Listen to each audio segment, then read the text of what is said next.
أعوذ بالله من الشيطان الرجيم.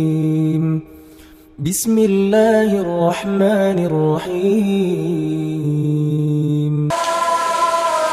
الحمد لله رب العالمين، وبه نستعين على أمور الدنيا والدين. أشهد أن لا إله إلا الله وحده لا شريك له، وأشهد أن محمدا عبده ورسوله لا نبي بعده. اللهم صل على محمد وعلى آل محمد كما صليت على إبراهيم وعلى آل إبراهيم، وبارك على محمد وعلى آل محمد كما باركت على إبراهيم وعلى آل إبراهيم في العالمين إنك حميد مجيد. فيا أيها المصلون أوصيكم ونفسي بتقوى الله، فقد فاز المتقون. قال الله تعالى في القرآن الكريم: يا أيها الذين آمنوا اتقوا الله حق تقاته ولا تموتن إلا وأنتم مسلمون. Kaum muslimin jamaah Jumat rahimakumullah, khutbah pada hari ini berjudul Udkhulu fis-silmi kafah. Masuklah ke dalam Islam secara kafah, komprehensif. Judul ini terdapat dalam potongan ayat surah Al-Baqarah ayat 208. Ayatnya secara utuh berbunyi: Ya ayyuhalladzina amanu dukhulu fis-silmi kafah wa la tattabi'u khutuwatis syaitan innahu lakum aduwwun mubin. Wahai orang-orang yang beriman, masuklah kalian ke dalam Islam secara kafah, dan janganlah kalian ikuti langkah-langkah syaitan. Jadi kalau tidak masuk Islam secara kafah berarti mengikuti langkah-langkah syaitan. Innahu lakum aduwwun mubin. Syaitan adalah musuh yang nyata atas kalian. Tentu ayat ini secara substansi tidak bercerita utuh tentang Al-Mu'minun. Itu dalam ayat lain, bahkan ada surat Al-Mu'minun. Juga ayat ini secara utuh tidak bercerita tentang Al-Muslimun. Masih banyak dalam ayat-ayat lain secara utuh Allah bercerita tentang muslimin, sifat-sifat orang muslimin. Akan tetapi menggunakan pendekatan historis sebab turun ayat yang disebut dengan asbabun nuzul. Ayat ini erat kaitannya dengan hubungan antar umat beragama dalam masalah akidah. Banyak lagi ayat-ayat lain bercerita hubungan antar umat beragama dalam masalah muamalah, baik ayat, hadis, bahkan perilaku Nabi. Ketika konteksnya muamalat, Allah berikan seluas-luasnya. Boleh berbisnis dengan non-muslim, boleh bertetangga dengan muslim, boleh tolong-menolong dengan non-muslim, boleh saling berkantor dengan orang non-muslim, boleh saling kuliah bersama dengan orang non-muslim, boleh saling mengajar. Bahkan ketika ada kecelakaan atau tabrakan, kita sebagai muslim wajib membantu orang itu tanpa melihat identitas agamanya. Bahkan dalam konteks muamalah, karena di situ ada hak, maka jika bertetangga dengan non-muslim, lalu non-muslim itu dikatakan sakit, gak punya uang berobat, secara hukum wajib seorang muslim membantu. Tentu dengan kadarnya ya, wajib membantu karena di situ adalah hak tetangga. Itu kalau kita kaitkan dengan muamalah dalam Islam. Tapi kalau masalah akidah dan ibadah, sudah sepakat para ulama mengucapkan salam dari dan ke non-muslim hukumnya adalah haram. Karena salam itu sendiri adalah keselamatan. Keyakinan kita yang mendapat menyelamatkan adalah Islam, salam. Bahkan nama dari nama Allah itu adalah As-Salam. Allahumma antas salam wa minkas salam. Tidak boleh dalam tanda kutip mendoakan. Salam itu adalah doa. Doa itu mukhul ibadah, maka tidak boleh melakukannya. Lalu orang mengatakan Islam itu ekstrim, biarin saja. Begitu sudah luas dan ekstrimnya juga Islam ketika bermuawalah, wajib membantu ketika mereka itu membutuhkan bantuan, apalagi konteksnya bertetangga. Sejarah yang amat populer, Nabi itu bertetangga dengan Muslim, dia suapkan, habis disuapkan dimaki. Bayangkan, Abu Bakar pernah memberi nafkah hampir setiap hari kepada non-Muslim dengan harapan masuk Islam. Tiba satu hari Abu Bakar putuskan bantuan itu karena nggak masuk Islam. Lalu turun ayat menghantam sikap Abu Bakar. Laisa 'alaika hudahum walakinnallaha yahdi man yasha wa ma tunfiqu min khairin. Dalam ayat yang lain wa ma tunfiqu min syai'in fa innallaha bihi alim. Masalah hidayah bukan tugasmu ya Muhammad, bukan tugasmu ya Abu Bakar, itu adalah hak ya Allah. Apa yang kamu infakkan tetap Allah berikan pahala. Luar biasa kalau ketika itu wilayahnya ada wilayah muamalah. Akhirnya Abu Bakar lanjutkan bantuan.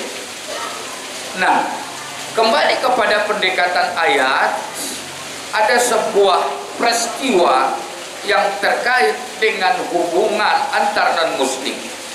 Ketika wilayah ibadah selesai, hukumnya haram. Ketika wilayah muamalah Allah berikan leluasa, bahkan sampai kepada tingkat wajib. Ketika itu adalah bahagian dari muamalah, wajib memberikan haknya walaupun dia berbeda agama. Tetapi ada mungkin kesamaran di antara keduanya. Apakah itu wilayah akidah, ibadah, apakah itu wilayah muamalah? Seperti memakai atribut-atribut muslim. Ada mungkin agama lain yang memakai kopiah tersendiri, apalagi di hari besar agama non-muslim, atau pakai baju-baju warna tertentu di hari besar agama non-muslim. Maka ayat ini mencoba menjawabnya. Apa itu? Ayatnya adalah ya ayyuhalladzina amanu dukhulu fis-silmi kaffah wa la tattabi'u khutuwatis syaitan innahu lakum aduwwun mubin.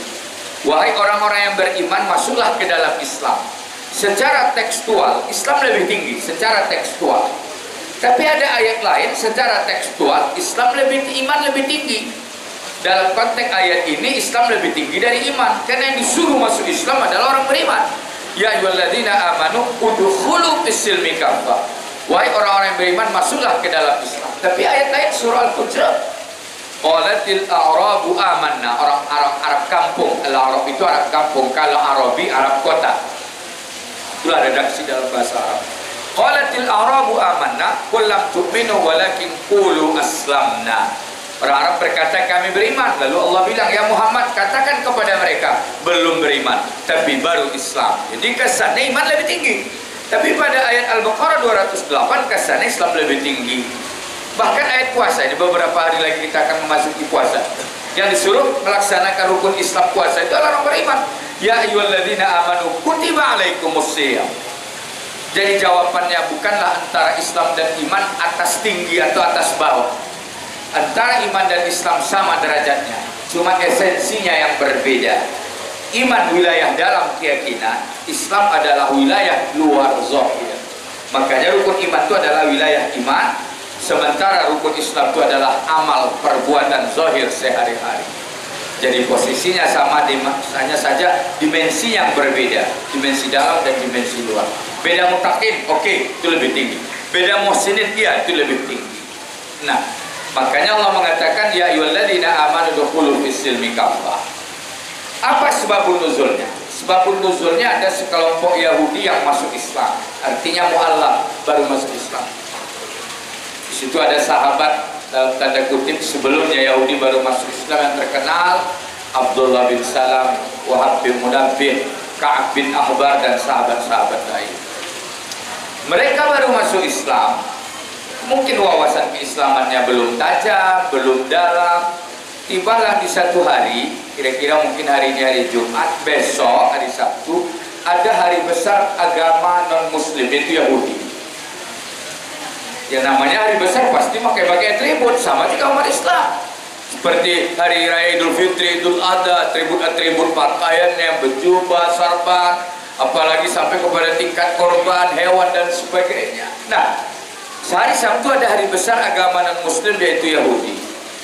Para sahabat atau para mu'alaf atau Yahudi yang baru masuk Islam ini mendatangi Nabi, lalu minta izin kepada Rasulullah, ya Rasulullah, besok ada hari besar agama Yahudi, izinkan kami ikut bergabung dengan mereka. Hanya pakai atribut ya Rasulullah, tapi kami nggak beribadah.